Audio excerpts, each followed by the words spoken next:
Quick note, before we begin this video, it appears that all music by Howard Shore is protected and unavailable for me to use in iMovies, so I will not be using the soundtrack for The Lord of the Rings, so instead you will have to enjoy what I have available to me. Thank you for understanding. Lord of the Rings, to say the least, is quite popular. First dreamed up by author J.R.R. Tolkien in 1948 with the original intention of being one massive book, the series was an immediate success and went on to inspire tons of works and spin-offs taking place in the same universe, some better than others. Mission failed. We'll get them next time. For example, we've got everything from the Tolkien in Illustrated Atlas, which is literally a crash course to Middle-earth, helping you cheat through the history so that you don't have to read every single book that Tolkien wrote just to explain why a couple of trees are so important. And then on the other end of the spectrum, we have, get this, J.R.R. Tolkien's The Lord of the Rings Volume 1, and despite a long list of amazing games that came from the 1990s, such as Silent Hill, Tomb Raider, Crash Bandicoot, and Dune 2? Oh, I never knew that existed. This game was absolute trash. Now, I will talk a lot about these games and other pieces of media briefly, but the main amusement I want to discuss today is LEGO Lord of the Rings. And before you click off, yes, I know you're thinking about it, just hear me out.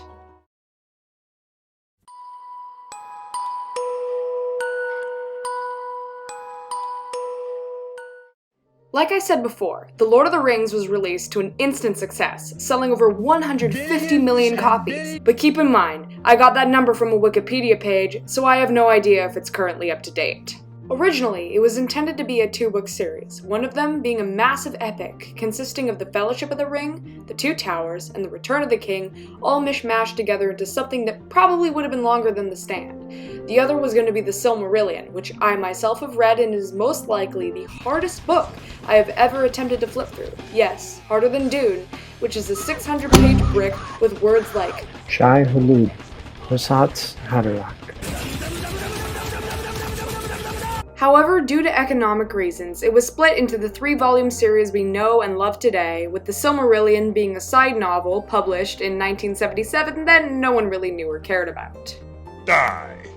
Speaking of the Silmarillion, there were quite a few lesser-known books published by Tolkien that took place in Middle-earth, all of them with varying degrees of success. Because I can't be bothered to list out all of them and more or less read them, here they are. See what I mean? The point is, all of them lead up to the events of The Lord of the Rings, in which at the end peace is restored and a lot of Middle-earth's inhabitants, including Frodo, Bilbo, and Gandalf, take ships and go to a place called the Undying Lands. What is that, you may ask? The Undying Lands are a separate continent to the west of Middle-earth.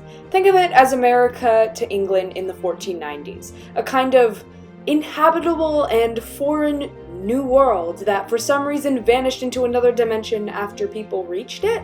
I can't really be asked to look into it, the whole thing is very confusing. The point is, this is Earth after the events of The Lord of the Rings.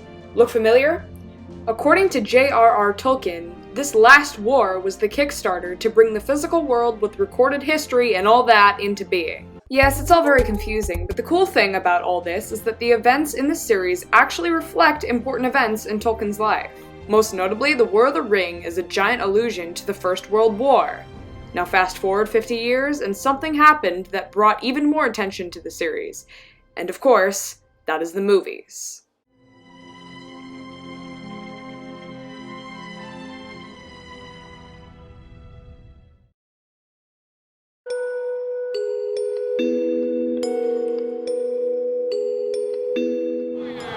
The year is 2001, and we have things like Wikipedia being launched, the iPod being released, and Harry Potter and the Sorcerer's Stone absolutely dominating the box office when Peter Jackson's The Lord of the Rings, The Fellowship of the Ring came out to kick off his adaptation of the series. In total, the extended edition of all 3 movies clocked in at around 12 hours. And keep in mind, there was still quite a bit missing from the movies that was in the books.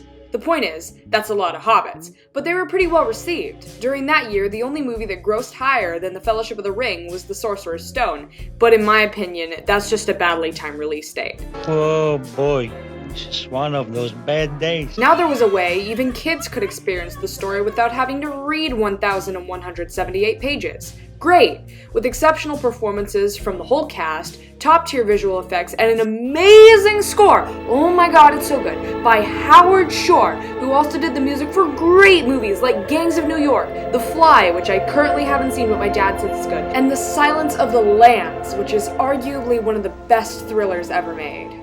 So all in all, the movies were great, and things that are great often have a lot of influence for a lot of things like board games, video games, fan art, fan fiction, obsessed fans. I have to tell them good morning, I tell them good night, I'll ask them what they want for supper. They live in my everyday world.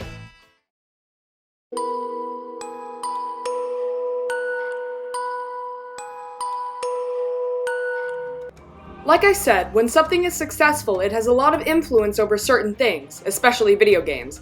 A lot of movies, and apparently books, have video games because it is an easy way to earn money. Some are good, and some are bad. Really bad. LEGO Lord of the Rings is an example of a video game that is on the higher end of the spectrum as far as quality, and is one that I have spent many hours playing over and over and over again when I was younger. But despite being one massive nostalgic hub, that won't keep me from pointing out the game's flaws because there are quite a bit.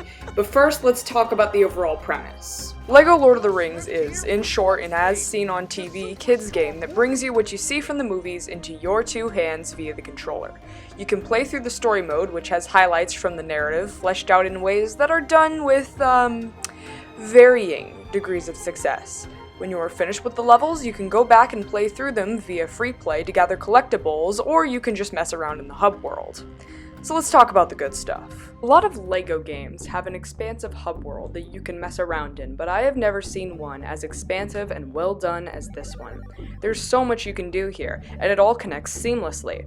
For example, there's this blacksmith guy in Bree who, if you give him mithril bricks, will craft items you can use to help you during the free play levels.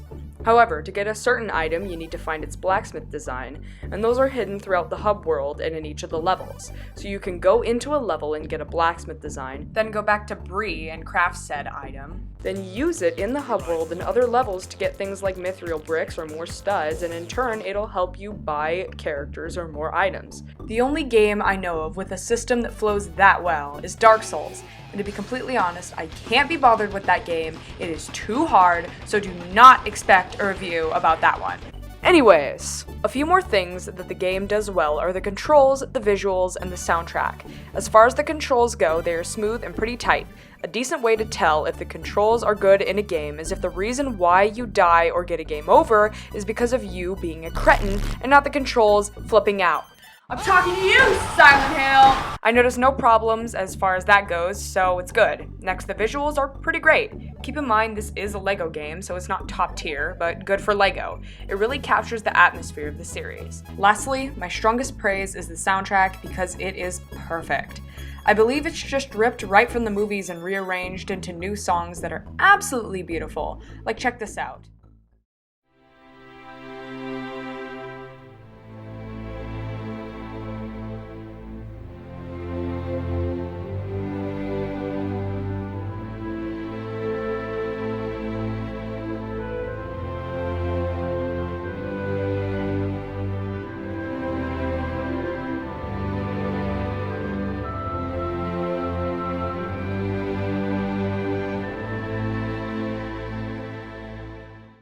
Perfect. Now, let's talk about the bad stuff. LEGO Lord of the Rings is riddled with bug after bug after bug after bug. They aren't game-breaking, but there definitely are a few that will force you to quit out of the level, so use the save statues when you find them. Most of these include characters getting permanently stuck in certain areas, but there is one instance where sometimes the music for the title just doesn't play, and I don't know why. And no, this isn't some hidden Easter egg with a 1 in 64 chance of appearing. This is not Yume Nikki.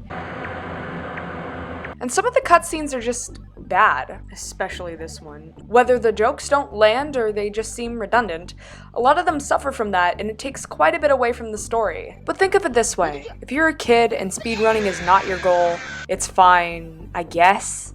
Still, I wish they would have put just a teeny bit more work into bug fixing, but what can you do? This is fine. I'm okay with the events that are unfolding currently. So in conclusion, is LEGO Lord of the Rings really worth your time? Sure. Yeah, there are quite a few bugs, but it is still a good pastimer if you're ever bored and want to try something different. So on that note, thank you guys for watching. Roll the credits.